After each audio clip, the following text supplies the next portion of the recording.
Kepada Tuan dan Puan, para anggota DPR yang terhormat, apa kabar hari ini? Sepertinya tak sebaik biasanya. Sama, di sini pun begitu. Kita semua memang sedang diuji. Hidup memang tak selalu baik, kan? Seperti kami-kami ini, Tuan dan Puan juga mungkin lebih banyak bekerja di rumah.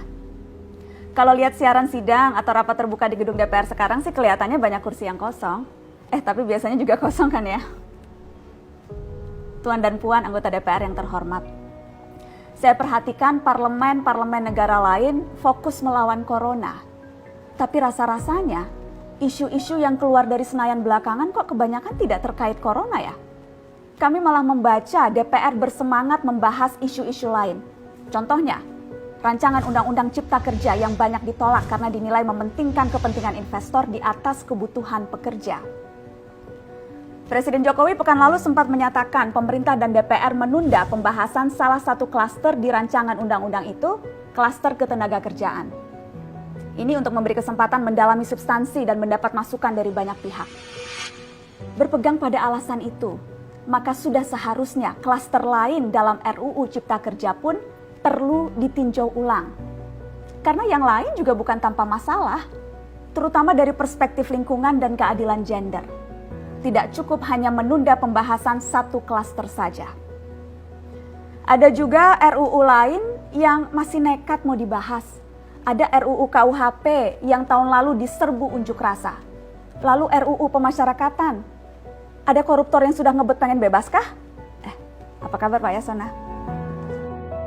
Terus terang saja, membahas undang-undang yang menyangkut hajat hidup orang banyak di masa seperti sekarang ini terlalu mengundang curiga. Gara-gara pandemi yang pada jatuh cinta saja berani menunda nikah loh. Ini kok DPR buru-buru banget kayak lagi kejar setoran? Tidak ada undang-undang yang tidak penting, semua penting. Justru karena undang-undang itu penting, aneh jika pembahasannya diseriusi di waktu seperti sekarang, saat dimana perhatian dan konsentrasi kita sedang terkuras bertahan hidup di tengah wabah. Produk hukumnya pun berpotensi cacat bila tidak memenuhi ketentuan, dan rasanya belum ada aturan pembahasan RUU secara virtual.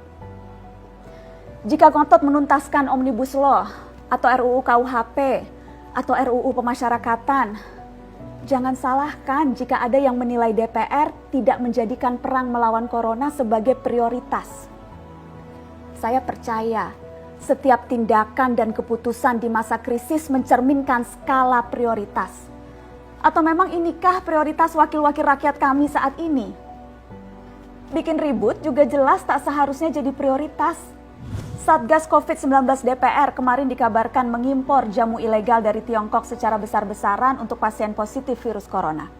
Satgas kemudian membantah itu, katanya ini diproduksi di Jakarta dan merupakan sumbangan Wakil Ketua DPR RI Sufmi Dasko yang akan dibagikan gratis ke berbagai rumah sakit. Kemudian dikabarkan juga jamunya mengandung bahan berbahaya dan belum terbukti klinis. Satgas lagi-lagi membantah, katanya sedang proses mendapatkan izin edar di Badan Pengawasan Obat dan Makanan. Sedang itu berarti belum kan ya? Tuan dan Puan yang terhormat, niat baik pun perlu proses yang baik.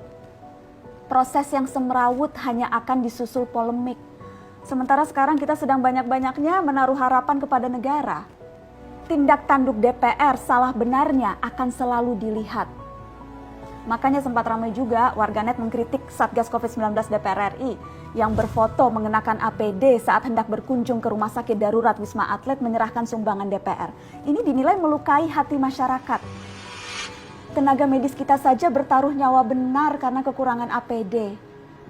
Tidak ada yang meragukan jumlah sumbangan DPR. Kami yakin pasti banyak, namanya juga DPR, beli ribuan rapid test saja mampu, ngeborong jamu apalagi. Tapi ini soal rasa dan empati. Kecuali ya, kalau yang dipakai anggota DPR itu APD yang lain, alat pelindung dewan. Salam hormat dari kami yang kalian wakili.